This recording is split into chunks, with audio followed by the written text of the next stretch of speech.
para putri ana ing Wajraka. Mula aku ben mangerteni kepiye syaganing para prajurit. Sedaya prajurit menika sampun pagrepetis sugeng gati manunggal dados sawiji. Bagus. Ya kaya ngono kuwi sing tak garep. Yen kowe kabeh wis padha siaga ing gati, budalan iki bakal tak pasrahke kawan. Wis to iki dawuh Tindak.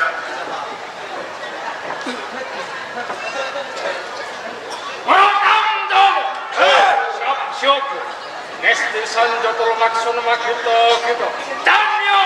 Danyo! Danyo!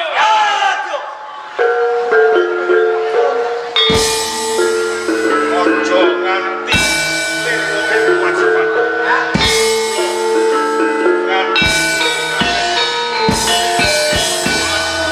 Kowe bakal entuk-entuk.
Umpama ngidam kok yo njaluk sing sak lumrahe, ngidam pelem, ngidam sego goreng.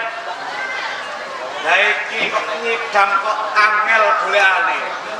Ngidam kok madu taun kung sak kandhane kabeh. Iki nek golek nang endi? Aku wis munggah medun gunung. Babar pisan ora nemu taunku. Yo. Mbok menawa kae ana.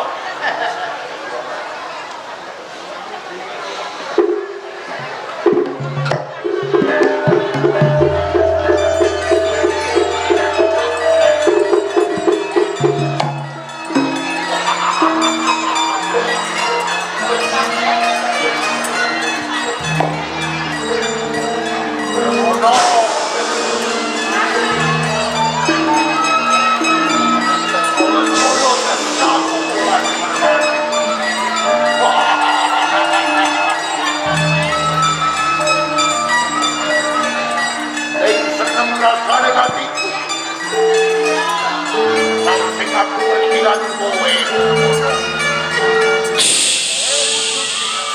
Kowe jadi apa sing dadi pantalune sare. Nek ora aku ralilo nek kowe kelakon karo Asmara lan Hermani. Ing kene aku bakal balikan kowe. Ojo nganti kesempatan kowe. Bermono. Awan. Ayo. Ya.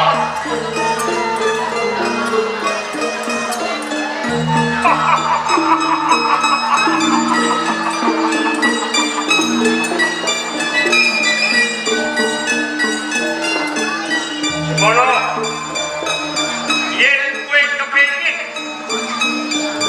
yen tokake matu taun sak talang pita kilo ngimpi sak jroning meleh.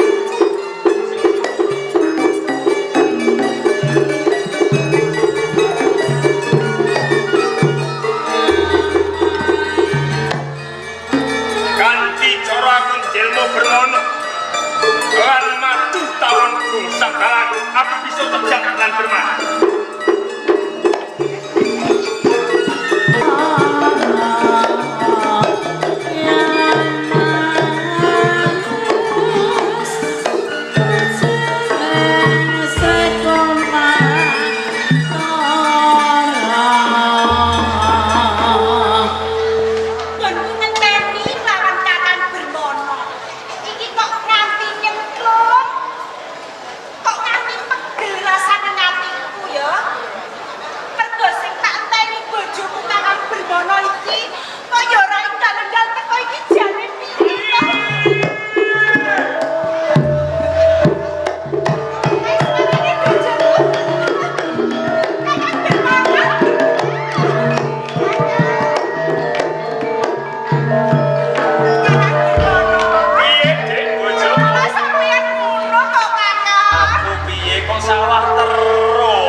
Padha wae nek aku ora ngerti kowe ora tau jajah.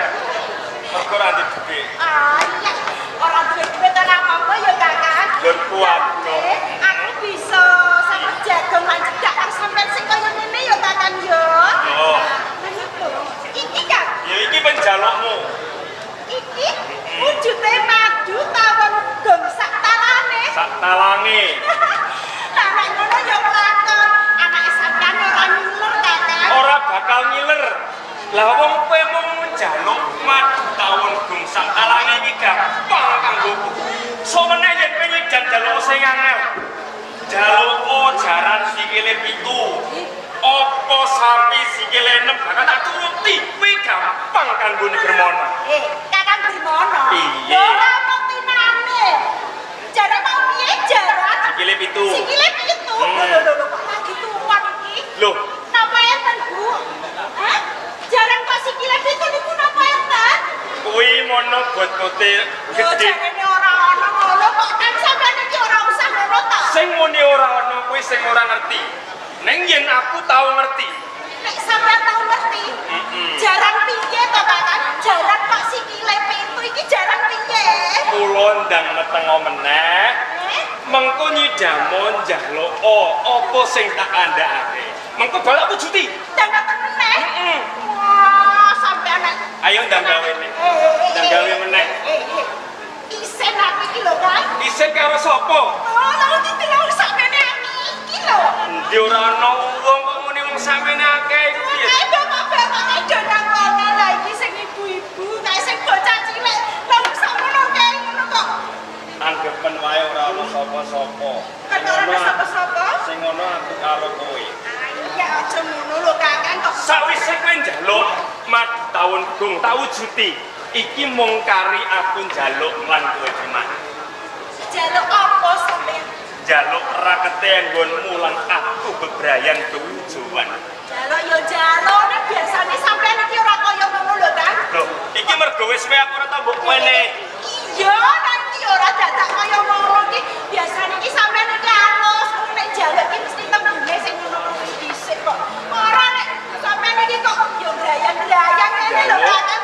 sing alus. Ayo to.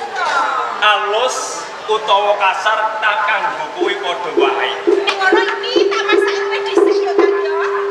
Mengko masake mengko go ning jero dhisik. Ayo. Aku isih. Kang. Kangen. Aja suwe-suwe.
Bermalin, aku wis teko sayangku.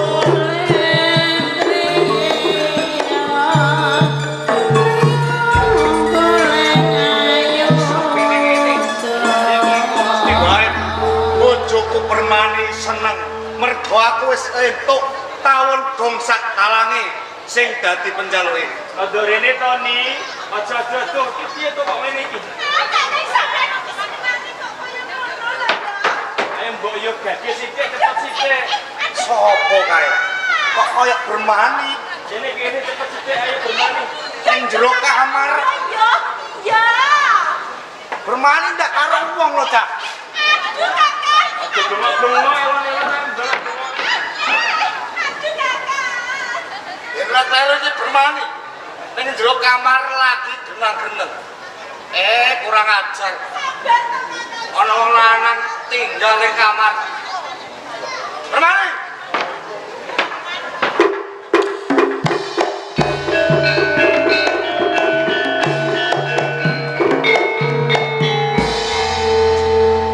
Sampeyan, Kakak. Permani.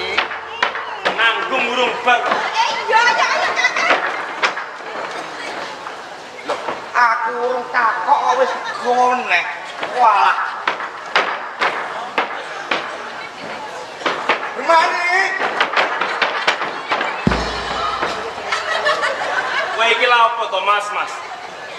Lho ngaku iki kelon mbek bojoku malah barek-barek ngono. Lo alah. Lero. Aduh. Aku duwe bojo wis tak ragati entek akeh. Lah kok penak men mlebokke wong lanang meneh. Jadi sampeyan iki kok nesu sebabe apa to, Kakak? Lho enak-enak turu kok eret-eret ngono jane iki. Bermani, aku wis entuk tawon gom sak talange. Itu. Sentuk Tidak buah. Lah kok sampeyan dua kene ya? Lah aku ngerti ning kamar genah-geneng karo wong lanang atiku mangkel. Genang-genang. Iya. Sik. Iso. Kakak bermono? Iya, kuwi sapa? Lho, Kakak bermono. Piye? Lho. Sing mau gandeng aja main terus. Apa iki? Sik. Kowe iki bojoku. Colke tangane. Lho kowe sing kecolke. Colke. Kowe sing kecolke. Kowe sapa? Lho.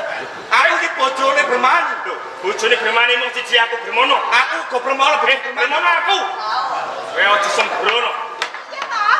Sik. Sampeyan nek Kakak bermono? Aku Bermono bojo. Bermono bojoku. Bojomu.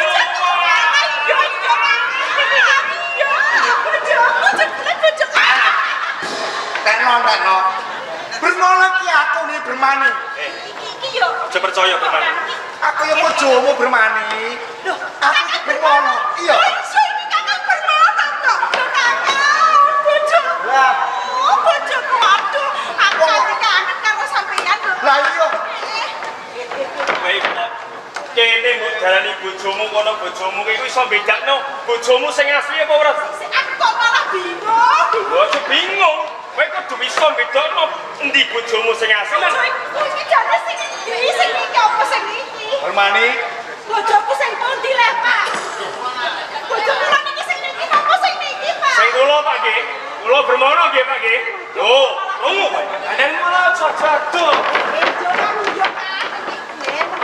Kowe omah karo aku ora mung cukup setahun 2 tahun lho Bermani. Bener. Kudune kowe ngerti apa sing dadi titenane bojomu. Oh, ngono ya mergo aku bojomu. Iya. Mesti aku sing ngapal ya kan. Kudune ngerti apa? Tangane ora sak gondeng-gandeng tangane. Bojo-bojoku dhewe kok ora tak gandeng. Piye? Sampeyan Ya oleh mau bedake piye? sik sampeyan ngene wis nang ngene wae ya. Nenge. Sampeyan yo nang ngene wae. Nek tak sawang-sawang nek gede ngono. Gede ya padha gedene. Nek bagusnya bagus aku. Mesti bagus aku to. Iki ya bagus kan. Nanging iki ya padha kok kan ya padha baguse kok. Njur piye oleh mau bedake? Nek gede ya padha gedene. Ha nek dawa ya padha. Dawa apane? Nek ya padha Gede dawa dawa. padha. Heeh. Njur. Oleh mau bedake apane? Ini lho kan kok katone kok sampean iki kok aku muni dawa ngono sampean kok lirik-lirik Iya no. Dawa iki tegese ya to. Dawa rambute ngono lho padha ngono lho kan. Masa Aduh apane? Ora. Bermani iki ora usah gawe lemah kelewati lho Bermani. Lah piye to, Kakang? Aku wis bebrayan omah-omah karo kowe wis suwe. Lah kok dene apa nglebokke wong lanang? Apa malah kok mirip karo aku? Kowe ora usah gawe ukara. Kowe kena gawe tipu dayane Bermani ning kowe ora bisa gawe tipu daya. Aku ngerti kowe dadi menungso tenan. Aku sing takon karo kowe koyo ngono. Sing tenane Brahmana ki aku Sing Bermono. Ini piye dake sing unggul ing yuda kowe Bermono sing asli. Ayo maju tanding arah. Kowe nantang aku maju.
Lalu aku mau nyambut gawe kapan le awon anak bojoku.